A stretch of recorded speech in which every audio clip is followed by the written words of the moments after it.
hazards of the bookish life. And you hear this really satisfying thunk. That's the word I was looking for.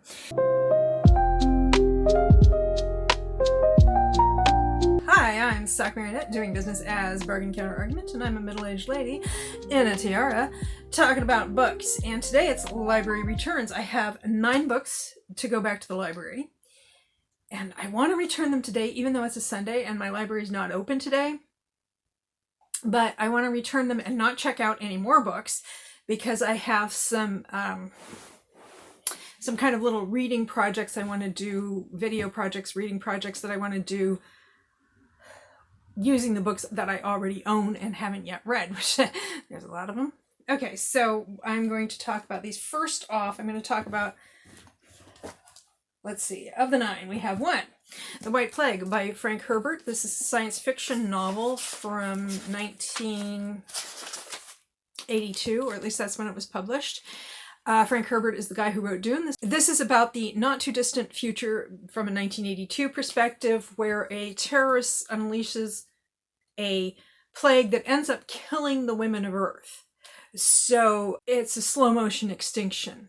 Well, I mean, it's pretty fast in terms of geological time, but it's a slow motion extinction because, yeah.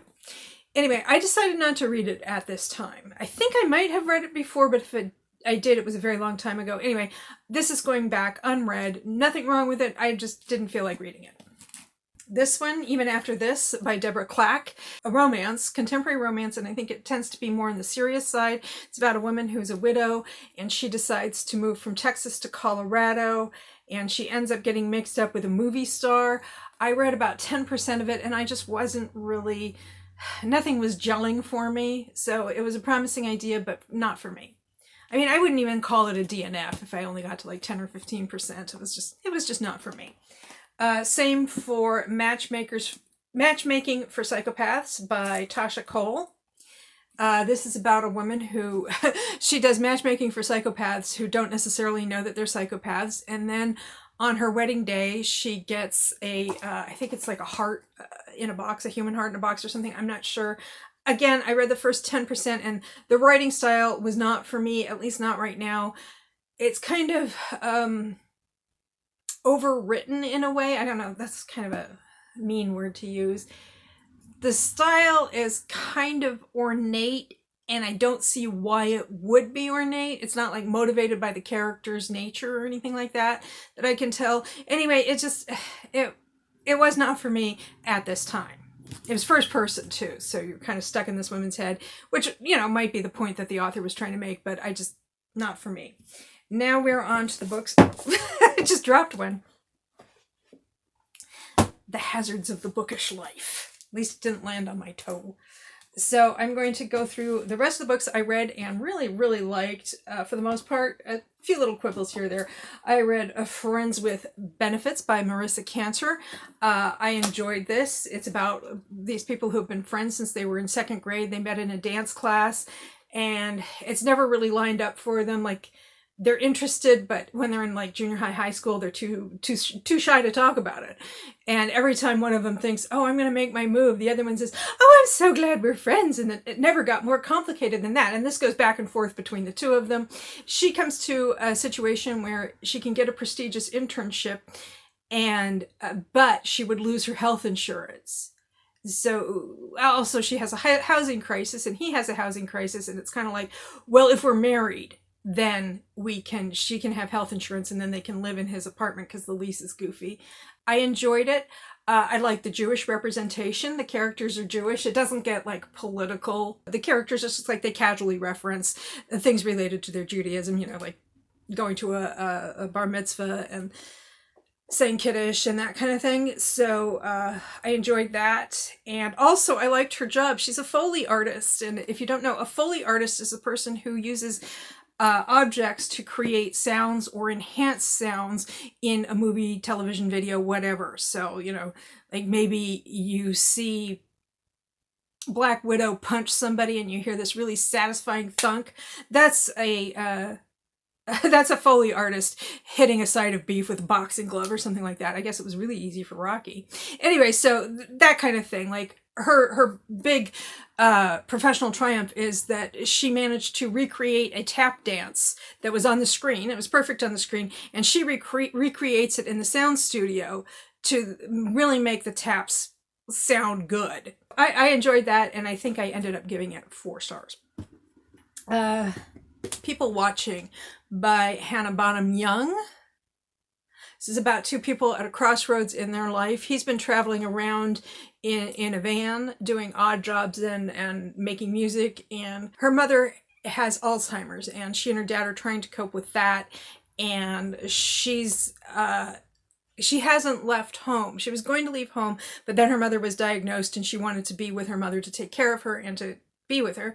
And so it's like both of these characters are now kind of at a crossroads, because her mother's probably going to have to go into a care home. So they're both at a crossroads, and it's kind of like them meeting each other, getting interested in each other, and also at the same time separately and potentially together figuring out what they want to do with their lives at this point. I really enjoyed it. I usually enjoy Hannah Bonham Young, except that I always want to call her Hannah Bonham Carter for reasons. Then we have Runaway Groomsman with Megan Quinn. This was a 4 to 5 star until the last 25 to 30% of the book, when it got downgraded to a 3 star, because there was a situation involving consent that was not presented as being as problematic as I found it to be, and it bothered me. It really, really bothered me. I don't want to talk too much and give it spoilers. Like all of Megan Quinn's books, this is available on Kindle Unlimited if you want to read it. It was so good, and then it was just this one aspect that just really, really bugged me. One more romance, well, actually, by Maisie Eddings. I really liked this one. It's about a woman who has a podcast, or it's a videocast, I guess, videocast and podcast, where she interviews various, she puts it, C to D-list celebrities while eating hot dogs, hence the hot dogs on the cover. This is the large print edition, and I think on the regular edition, they actually have the couple sitting in the booth. Anyway, she has a chance to talk to an influencer he's an influencer who's kind of trying to detoxify masculinity, like help men be better men. And she's like, but you were really toxic toward me in college. You dumped me. And she goes on this whole rant, and it goes viral.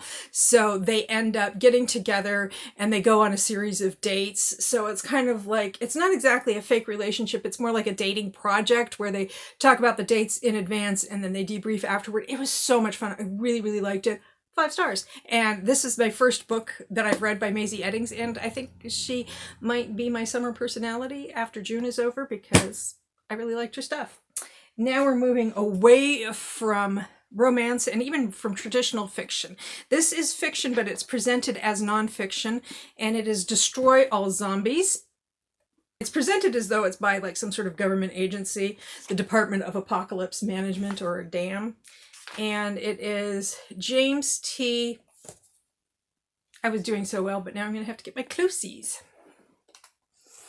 I have one of my buddies calls reading glasses closies. So I have my closies. James T. Jazierkowski. And it is Destroy All Zombies, Hacks, Preps, and Tactics to Stop the Apocalypse. Illustrated. And there's no story here. It's just a series of chapters. This is like typical population distribution, what it looks like at the early stage of a zombie outbreak, and as it continues.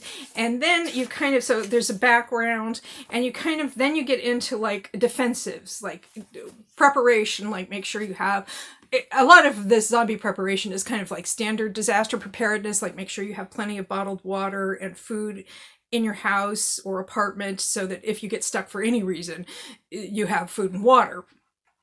And then they talk about how you gather intelligence about your situation and the zombies. And then they have like defensive maneuvers, hook and smash. And it goes all the way up to like both defensive and offensive tactics and strategies for dealing with zombies. Right on up to like establishing a bridge or overpass nest defensive nest offensive nest, where you can pick off the zombies from there. You build a strong box using containers, truck containers.